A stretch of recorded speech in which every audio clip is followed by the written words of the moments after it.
A very good morning to you. Welcome to a day packed with hugely relevant and insightful talks from industry leaders and innovators. The team here at Rail Technology magazine has been really busy behind preparing an event which promises to inspire education, innovation, and collaboration within the community we're building. Whether you've been to one of our RTM 365 virtual events before, or if you're new to the platform, we've taken the time to listen, building much more than just a series of singular disconnected events. We've created a platform which allows you access to a wealth of resources, on-demand content, as well as continuing to provide networking opportunities. This is all part of the community we're building to extend the reach of knowledge shared today. We're also able to share with you the digital marketplace, providing valuable expertise that you and your teams can digest when your schedules allow. Without support from our partners, events like these simply wouldn't be possible. It is worth noting that all the content from today is CPD certified. So for every hour of content you watch live, you'll earn 1 CPD point. The RTM team will issue your individual CPD certificates following the event. And aside from the talks, there are plenty of opportunities to network at each break. You can connect and learn from other delegates here today using our speed networking functionality, which I really encourage you to do. So there's a bit of background to explain what's on offer. Now we can move to the focus of today. Over the next 30 years, sustainable transport will be a crucial movement as the industry embarks on its mission to achieve net zero carbon by 2050.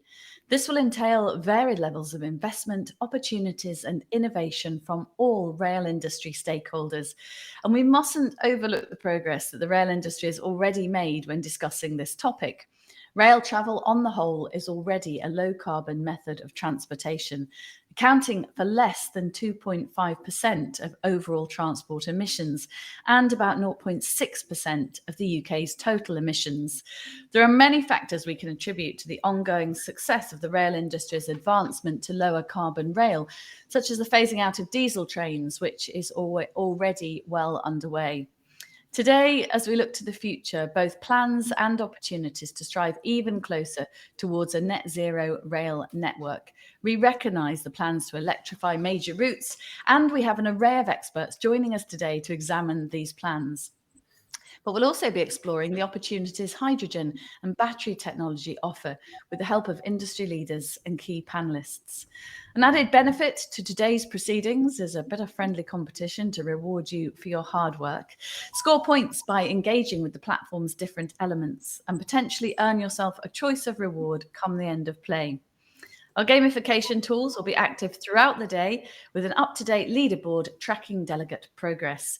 So those who finish in first, second and third places respectively will have £250, £150 and £100 donated to either the Magic Breakfast charity or More Trees in their name and organisation. The Magic Breakfast charity can give a child a nutritious breakfast and chance to succeed at school with every 34 pence donated. So £100 donation means that nearly get a good start to their day. If you donate your prize to More Trees, for every £1 donated, you guessed it, a tree is planted, obviously helping our climate. And of course, you can only be in with the shout of winning by getting out there and engaging with all of the great content we have to share with you and engaging with your peers. Join a live session, there's 50 points earned. Make a connection with another delegate in the platform, 100 points. Ask a question in a session or engage with one of our exhibitors, another 50. You get the gist. And finally, as we get ready to welcome our first panel of speakers, please feel free to share interesting things you hear throughout the day across social media. And don't forget to use the hashtag RTM365. That's RTM365. Sort of been looking at my glasses as I've been reading the intro just to make sure I can find them, but I've got them now, so that's good, which means we can kick off with our first leaders debate of the day, sustainable stations. Stations form an essential part of the passenger experience and are increasingly becoming recognised as gateways to communities, so their significance must be appreciated. When we take a closer look at stations, they're beacons of connectivity and accessibility, so provide great scope to help reduce the carbon footprint of the rail industry, bringing rail closer to its 2050 target. Key areas within the stations that can be improved are heating and lighting, both circling to the energy use in stations, which needs to be sustainable. Saving our planet at a time of climate crisis is just part of it. Environmental strategies increase performance, save operational costs, and contribute towards Britain's economic recovery. So, to help me explore how we boost sustainability at stations, I'm delighted to welcome Natalie Rees, Sustainable Development Manager at Transport for Wales, Jason Brooker, Head of Environment working at Govia Railway, and Martin Clarke, Community Rail Support and Sustainability Manager. Remember, this is a perfect opportunity for you to ask any questions you may have of our panelists by using the live Q&A feature on the right-hand side of your screen. I like our debates to be a conversation with you. Really welcome to be part of that conversation. So I'll ask as many of your questions as I can once we've got started. So a very good morning to the panelists. I hope you're all well. I've been doing a lot of work with airports recently and helping them begin their journey on the way to net zero. So I'd like to ask all of you, if I may, starting off perhaps with Natalie, what are the ambitions in the rail world as far as sustainable stations go?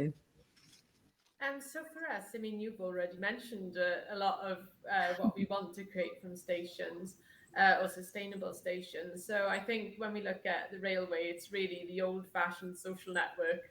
How are we going to get out and meet people and talk to people? And really, as we move, well, not yet out of the pandemic, but, in the future towards meeting up with more people again, that such important enablers of connectivity and accessibility. But also, there are elements there that can be included for things like well-being and making communities more attractive as the gateway to community, as you mentioned earlier. Jason, do you want to come in on that?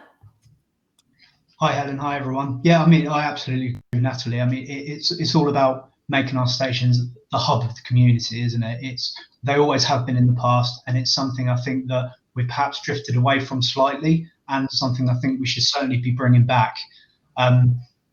There's so much to look at on stations, and so much opportunity on stations through whether that's through sort of social improvements, whether that's looking at how we manage work with our tenants, how we look at our energy consumption. There's so much opportunity, but certainly bringing those communities back to our stations. I mean, the one great thing about being the train operator is we're so close to our customer, so we have that real opportunity to bring that community back in. And I'm guessing, Martin, community with Community Rail Network, and your title really resonates with you. What are your sort of broad beginning thoughts for us? Yeah, thank you. Obviously delighted to hear everyone place such importance on the community, and I totally agree that a sustainable station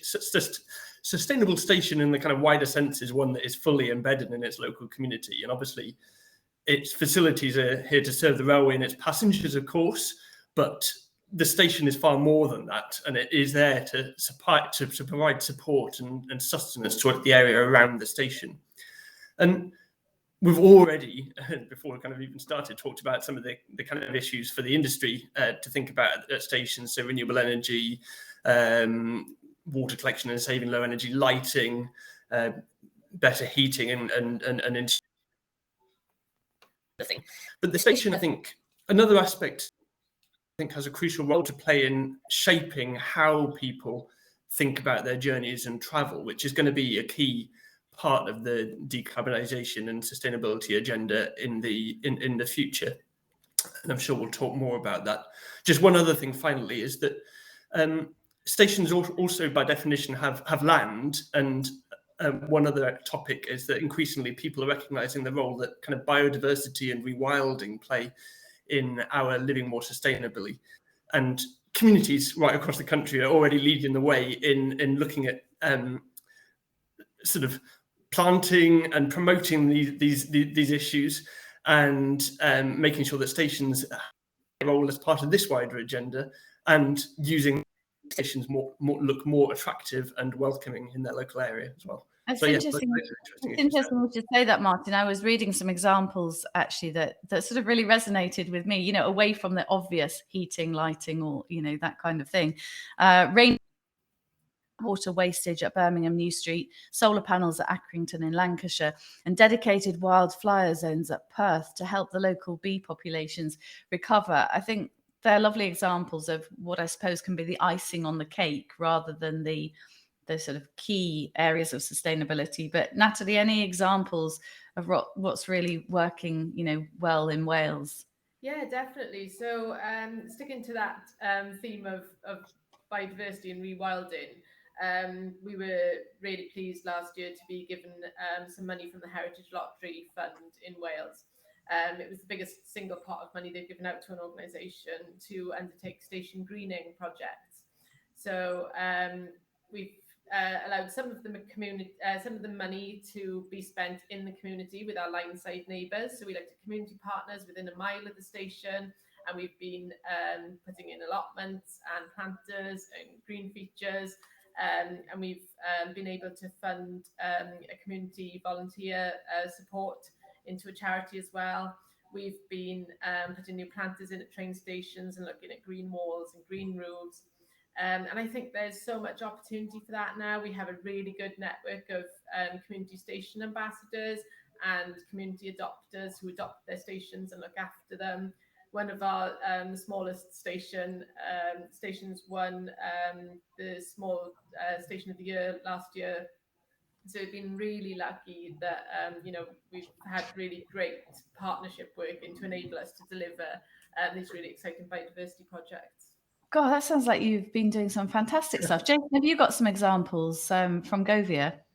Yeah, absolutely. I mean, we've recently implemented quite an ambitious program of electric vehicle charging points across our network. It's included a 28-bay dedicated charging hub at Hatfield, a dedicated charging hub at Haywards Heath. We're also in the process of putting some more EV in, so we can really help, so it'll really benefit our customers when it comes to that wider aspect of net zero and decarbonisation. Because of course we don't want to just, net zero rail is incredibly important to us, but actually that feeds into such a wider agenda that we all need to be a part of.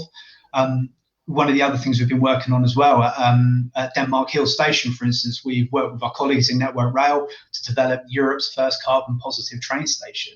This is a major refurbishment work that's been undertaken at the station. It's transformed the place, and it includes the use of photovoltaic film on our roofing areas. So this actually produces more power than the new building consumes. So we're now working with Network Rail to see where further opportunities lie to extend this in the future. And it's a really exciting time, actually, I think, in rail with a lot of the changes that are coming up. And one of the other things that we're doing at the moment is we're reworking our environment strategy to feed into our overall group strategy that works with them, works with the upcoming sustainable rail strategy that will be coming out, and the further plans for Great British Railway. So actually there's some really ambitious plans that are going into that at the moment for some things that we can actually do. A lot of things that perhaps people like myself, Natalie, from environment teams and sustainability teams, we've been wanting to do it for quite a long time, but we've never really had the right opportunities to do that.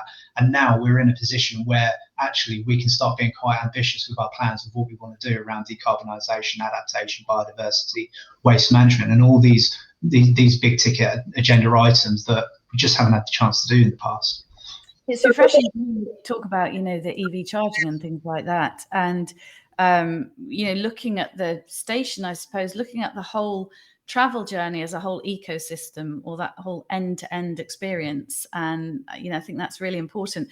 I was reading a piece yesterday to say that for COP26, the Scottish government's ordered 100 Teslas, but they haven't got any charging at Gleneagles, where the world leaders are staying. So they've brought in a diesel-powered battery, which seems all kinds of wrong to me at COP26, but it's lovely to hear how forward thinking you are. And are just incidentally, are passengers taking up on the EV as well, Jason? Are they embracing that? Yeah, they really are. We're seeing huge increases. I would say year on year, but month on month, we're seeing massive increases in use. And we get communications all the time from our customers, our passengers, saying we want to see more. So we're looking into what we can do to help our customers. Wow. Martin, bringing you back into the conversation, what are the best examples, would you say, that you've seen of things working really well? There's so many in the world of community rail all over the place. I just wanted to highlight one thing that I was really delighted to hear when I was up in Cumbria just recently, and Barrow-in-Furness, where they were celebrating 175 years of the railway to Barrow-in-Furness, which was great, fantastic event, lots of enthusiasm and support at celebrating all the wonderful kind of that they've gone into all different things around the area. But one particular thing they were highlighting was that every station in Cumbria, every northern station in Cumbria now has a station adoption group looking after it, making the station a really nice, attractive place to be, involving the community in kind of artwork planting, real gateway and hub for the community. So each one of those communities has the station that they're really proud of. And that's true right across Cumbria. So they've achieved that. So it's not just nice. And I thought that was uplifting. And I know we're trying to do that elsewhere. And Natalie's already highlighted that in Wales as well. So that's a sort of slightly bigger picture of what you can do and have an ambition like that. And just as well, carry on. We're talking about Denmark Hill, which is just near me and is a great project. But there's community groups all over the place that are looking to do similar things. In Benford, they're hoping to put some solar panels on the roof of the building that they're using. I think as an industry, we just need to be mindful of how we support and encourage and enable communities to take these projects forwards effectively, rather than kind of getting bogged down in bureaucracy and how difficult it might be because you've got to tick all kinds of boxes. How do we support it to happen? And how do we get round that, Martin? Because to try and make change, we all know there's often a lot of hoops to jump through, a lot of red tape to get through. How can people feel empowered and feel like they can make a real difference and help? Obviously, we've got a huge amount of dedication and enthusiasm and drive from community groups and people in the industry, like Jason, driving these types of projects. We need to be looking at how, pragmatically, at how we can do things, rather than just saying why it's difficult. So, automatically thinking about how you can issues, rather than thinking about why it might be so difficult to do it. And if we can approach that kind of attitude, then. Just keep an eye on the right-hand side of the screen. We're getting a few questions in. So Massimiliano, what a lovely name. How do you measure the ROI/impact of some of these actions, particularly community engagement actions, greening areas around stations? These may require tracking KPIs that are very different from traditional financial and operational metrics. Is that something maybe, Natalie, you could answer? Yeah, sure. So in terms of the green areas in particular, so in Wales, under our environment legislation, we're required to enhance biodiversity to make the environment resilient. And so our ecologist Laura has been out on site undertaking station biodiversity audits. And as a result of the green features, she'll be going out and checking those periodically to see what improvements we are making to biodiversity. I think the climate crisis or climate emergency is so high on people's agenda that we forget that we're in a biodiversity crisis as well. And it's really essential that we're looking after the biodiversity around our stations, because generally, as improvements are made, biodiversity is lost, and that's not a way that we can work going forward anymore. Good, thank you for answering that. Question from Chris. Chris says, good morning. What does the panel think is the most important initiative we can deliver on our journey to net zero? Jason, do you want to kick us off?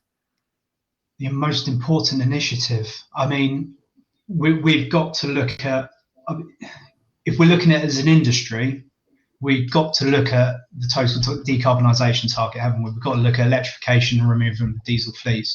I mean, there are a lot of initiatives I think that we need to look at. I think the sort of the better way of looking at that is, what do we need to make sure that we don't do to ensure that we get to this? What I mean by that is how do we make sure that Department for Transport, central government, stick to their commitments? I mean, we've got quite specific requirements that have come out of our national rail contracts and decarbonisation plans, the Shapps-Williams review. I think the big question there is the initiatives are there. It's the question on how are they going to be funded? How are DfT government going to commit to that? How are we going to ensure that they don't shift any goalposts? And what we can do as an industry collaboratively, because this is so much about collaboration at the moment, or whether that's a train operator, whether you're network rail, whether you're freight operator, it's all about how we collaborate to work together to influence those people that need influencing, to ensure that we stick to these goals and these ambitions, because they are big ambitions. They are very ambitious, and we need to make sure that we have the support from the people funding them, from the Department for Transport, from central government, to ensure that we can actually deliver. Martin, do you want to add to that? Yeah, definitely. And I think obviously there's lots internally that the rail industry can do to kind of decarbonise itself, but also there's definitely a wider agenda, as Jason's alluded to already, we need to think about. And I think thinking about the whole journey, and I know integrated journeys is something we talked about a lot, but to think about that. I reckon community groups can take a lead in promoting the train in conjunction with walking, cycling, and other public transport. There are some examples, for example, like in Suffolk and Lancashire, where community rail partners sponsor their own connecting local bus route. Whereas others, for example, in Penistone, have taken the initiative of instating new, sort of more convenient and direct walking routes to the station. Now, the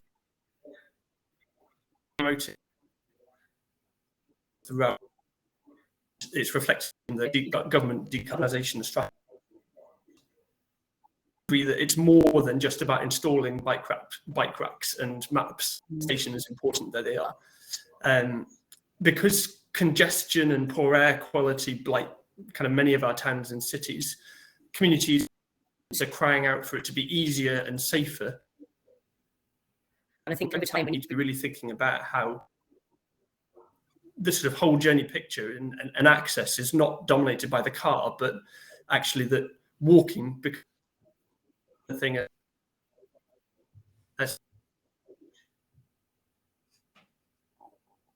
No, I think Martin. To choose those options for people rather than it just being a simplistic. Brilliant. You're breaking up a little bit, Martin. I'll move on to Natalie at Transport for Wales. Natalie, what are the main priorities on the bigger picture, and and what are also the barriers, do you think? Yeah, so with us, we've got a target from Welsh Government to reach net zero by 2030, which is a little bit ahead of the rest of the UK. And so we're not just working on rail, but looking at bus and taxis and EVs and active travel as well. And I think with all transport organisations, modal shift is going to be the key. But I think we need to be looking at the creation of sort of 20-minute sustainable neighbourhoods with that station as a hub where people can work and take part in community activities. Where planning is sort of considered so that people can live their lives quite close to where or live or work and live their lives quite close to where they're based. In terms of the stations, I think there's opportunities for us to look at how we mitigate climate change through things like sustainable urban drainage and making stations flood defences for new stations. I think how do they play their role in protecting communities? But also we need to look at how we're decarbonising those stations and things like EV charging and solar PV and batteries. Really, all of that technology is going to be so important to help us achieve that. I think we're in a bit of a vicious circle, having spoken to people in that EV world about, car rental companies, for example. They have great ambitions to be 20% all electric globally in 18 months, but they don't offer any electric cars, or not many, at their rental services. But they feel, I think, until they're sitting on the forecourt and people have invested in the chargers, it's a bit of a vicious circle, isn't it?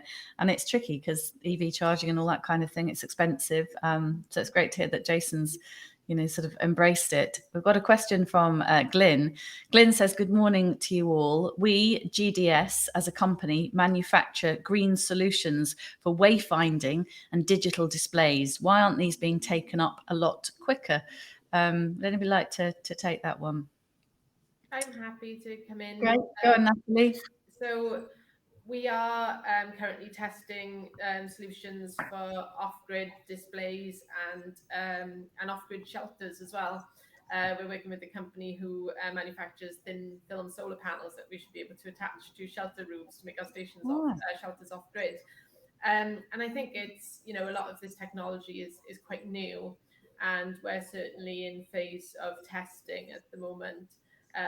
But that technology could be rolled out, although whereas we sort of own the copyright on it, but that's technology that could be rolled out all across the UK.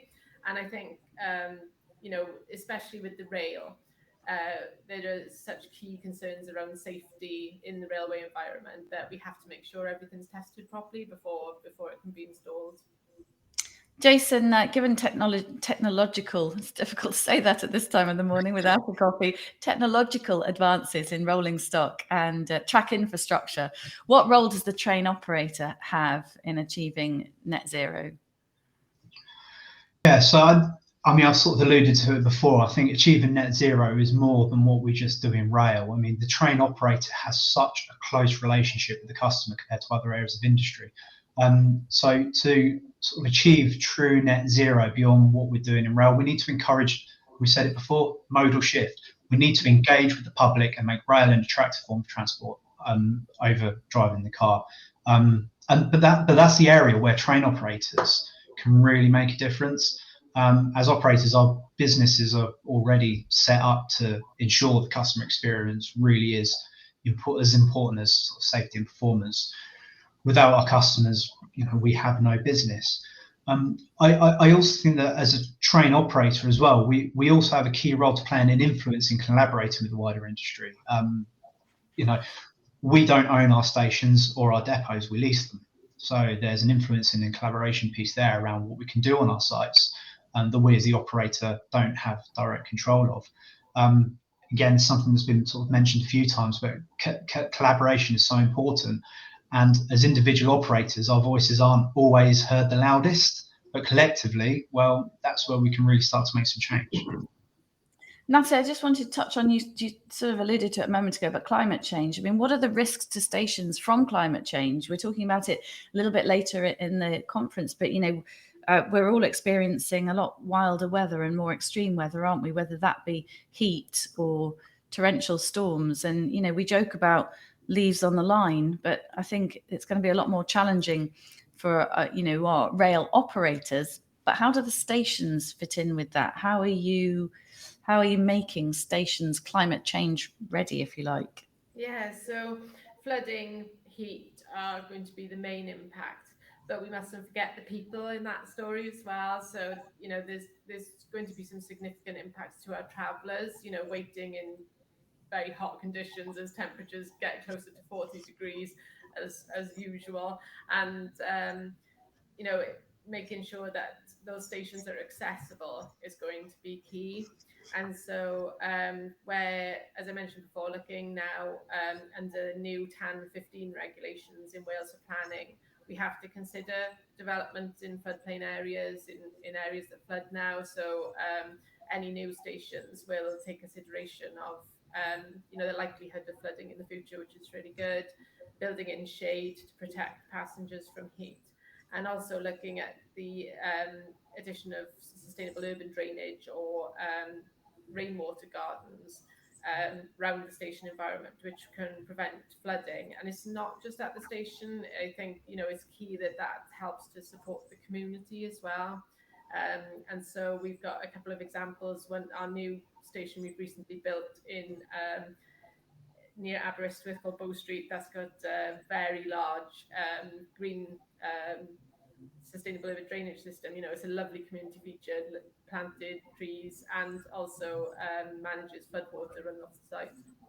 Wow, we've got a couple of minutes left, so I'm going to do a quick whip round the questions that are here. I think this might be one for you, Jason. We've talked about the importance, obviously, of integrated journeys for communities, but Richard says accelerating modal shift will require an integrated door-to-door approach across our trams, buses, metros, etc. What does the panel think has to be done to ensure this happens? Is that something, sorry, Martin, that you can take on, the modal shift? Yeah, mentioned that. We need to recognise in the industry and ourselves that the majority of people walk at least at the start or the end of their journey as part of that, and the journey encompasses, as we've been talking about, the whole door-to-door thing, not just the bit that's on the train. Because most people walk, a most accessible form of transport and is zero carbon. I think we need to think about how we can actually do more to make walking just really, really easy for people. How can we make the access to the quick, direct, pleasant, safe as possible, so that people aren't trying to dodge cars and to the city or town centre. And then the same for and then integrating with buses as well. All these things are important, but I would start with walking because it's the simplest one and the thing that most people use. A couple of points for you, Jason. Stephen says, Jason made a good point about operators not owning the station. How much coordination is there with Network Rail on green initiatives, and how much cost sharing is there? Now, there's quite a bit, to be fair. I mean, so using Denmark Hill as the example there, it was DFT funded, it was run by Network Rail, it was done in connection with GTR, with our projects teams, with myself, with all different areas of the business. So I think where historically it may have been a bit trickier to get the buy-in from sort of relevant external parties to the train operator, I think now it's becoming a lot easier. I mean, I've been doing this job for, crikey, 10, 11 years now, and we've never had more collaboration than we've had now. And it's been really good. I'm enjoying my job now more than I think I ever have, because we're just getting that buy-in from all different directions, whether it's, other train operators, Network Rail. I mean, even DFT are talking to us. So how about that? That's exciting. One more question for you, I think, Jason, and then we've got a final one for Natalie. Arjun says, as a train operator, how do we ensure energy optimization? I'm going to answer this from a non-traction perspective, I suppose. To ensure energy optimization, I think one of the big things we need to do it's this Network Rail collaboration piece around owning stations, owning depots, understanding where our supplies are, understanding how our supplies are fed, who they feed to. So every now and then we'll find a rogue supplying somebody that we might not have known about. So there's a big piece in understanding actually what it is we're using, and then looking at what opportunities we have. So again, Denmark Hill, really good example. Actually, if we're going to be retrofitting our buildings, our stations, what are the opportunities for putting in solar PV, more energy efficient equipment?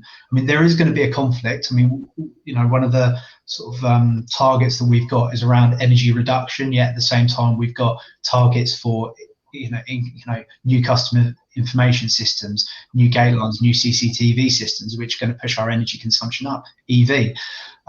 So there's a lot of work to be done to sort of understand what those impacts are going to be, and then again, it all comes back to collaboration. It all comes back to how we then work with Network Rail, the landowners, to see actually what opportunities there are, what we can do. So it's all about understanding the supplies, I think, all about understanding our energy mix and understanding where that's being used.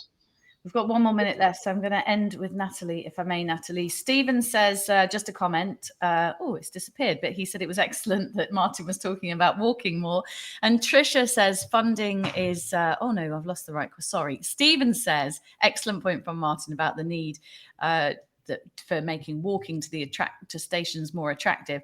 But Tricia says a lot of small suburban stations are not easy to access by foot, public transport, etc. Is there a plan to make these stations more accessible? Just wondering what's happening in Wales with that, Natalie, and if that's something you experience there. Yeah, definitely. So we're undertaking a massive investment in the railway at the moment and the creation of regional metro areas. And I think if we look at reduce, reuse, recycle in terms of the recycling hierarchy or the waste dispose hierarchy, we have to look at active travel as the first step on the sustainable transport hierarchy.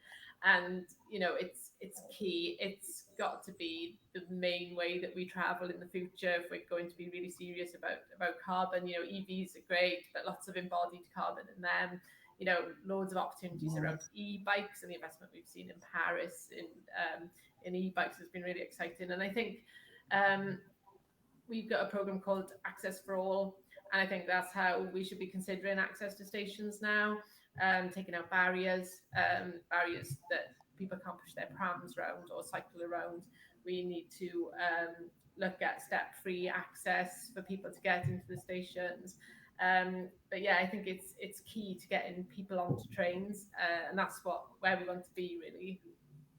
Brilliant last word. It's been fascinating talking to you all. I mean, what a great and engaging way to start the day. A big thank you to all of our brilliant panelists for starting our event off, where our passengers start their journeys at the station. And it's encouraging to hear from you all those examples of what's going on around the country. And I'd just like to say a big thank you as well to you, our audience, for getting involved so quickly. It was great to see so many questions coming in, and apologies that I didn't get to all of them. Let's take a break now, which is your first chance to engage with the speed networking functionality.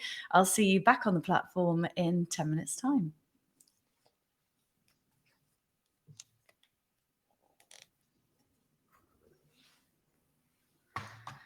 What?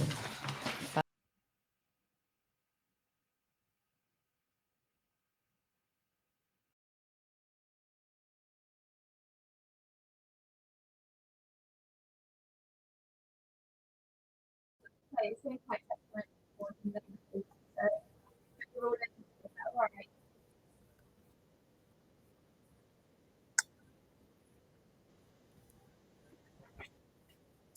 We've got the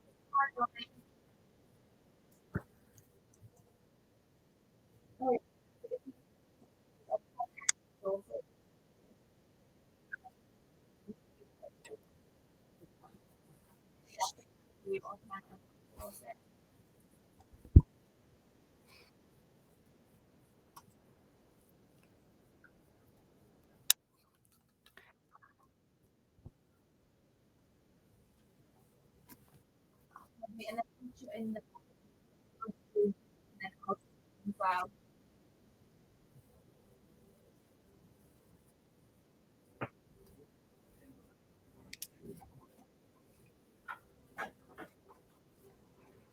Perfect.